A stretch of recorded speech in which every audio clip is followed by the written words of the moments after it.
So, of course, winning a Super Bowl is an incredible achievement, but leading a team to end the Chiefs' historic bid for a three-peat. And I didn't dream of these moments. It was more so the work and the determination just to be the best that I can be. And there's a point where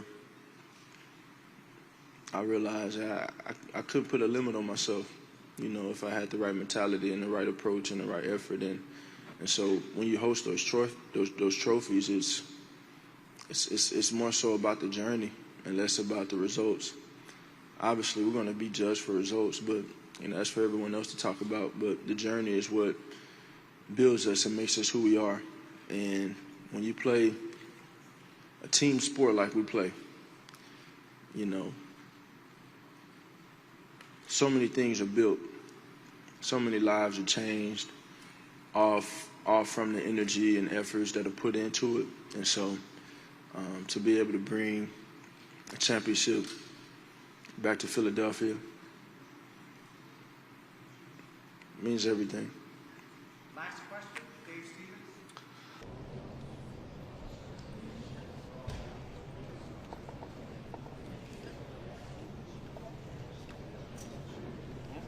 Stevens. It was a joyful moment, all of it. It was well-deserved.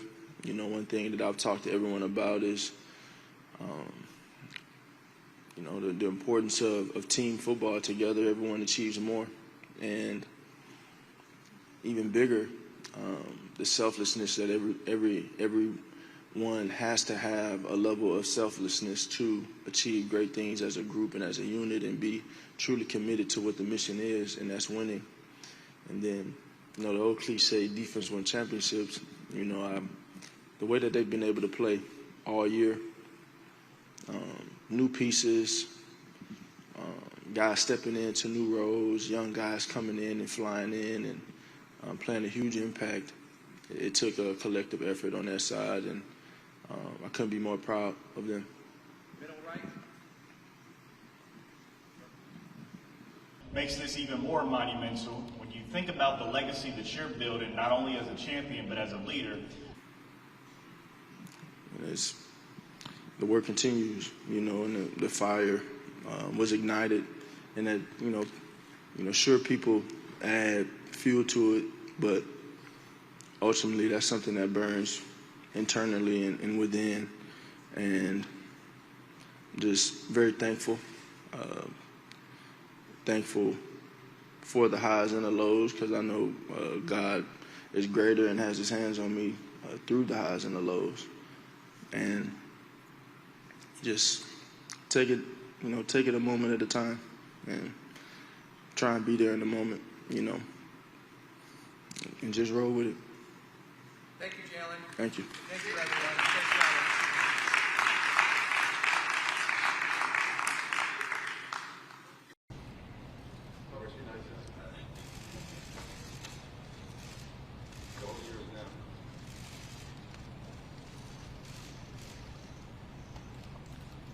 Now it's just your coach.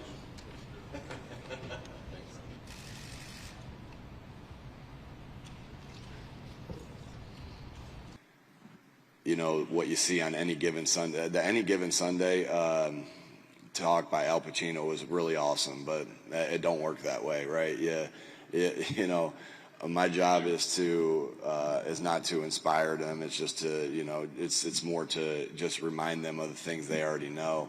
And I keep it really short. I talk a lot all during the week. So before the game, it pretty much is consistent, week 1 to week 37, whatever number we are on, tough, detailed together. That's our core values. That's what we talk about. And, you know, the toughest team wins usually, the most detailed team wins usually, and the team that's most together wins usually. However, after starting the season 2-2, you shaved your head, and there's been some speculation I buzzed my head. There's a big difference. Yeah. Right, you buzzed your head.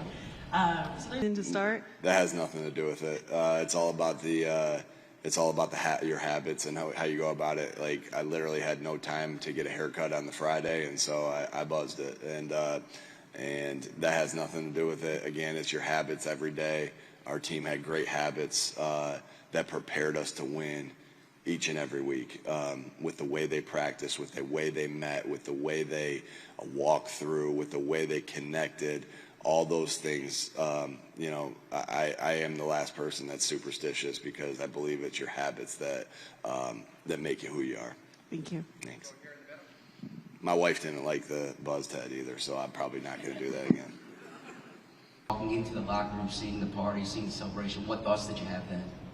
Do you have a relentless effort to the football? Good things happen when you get to the football. And I think, you know, obviously we were very talented on that side of the field. Vic Fangio is one of the best coordinators of all time. I think he cemented his legacy of being maybe the best coordinator, defensive coordinator of all time last night. But those things are consistent in defensive football, and our guys did that. Two more to the right. Getting close, but what do you think it was about this team in particular that got them so close this year? And adversity has a tendency to bring you together, right? And so I think I look back on last year and how last year ended, and I'm grateful. As crazy as this sounds, I'm grateful how last year ended because it shaped us to who we are today and where we're standing today.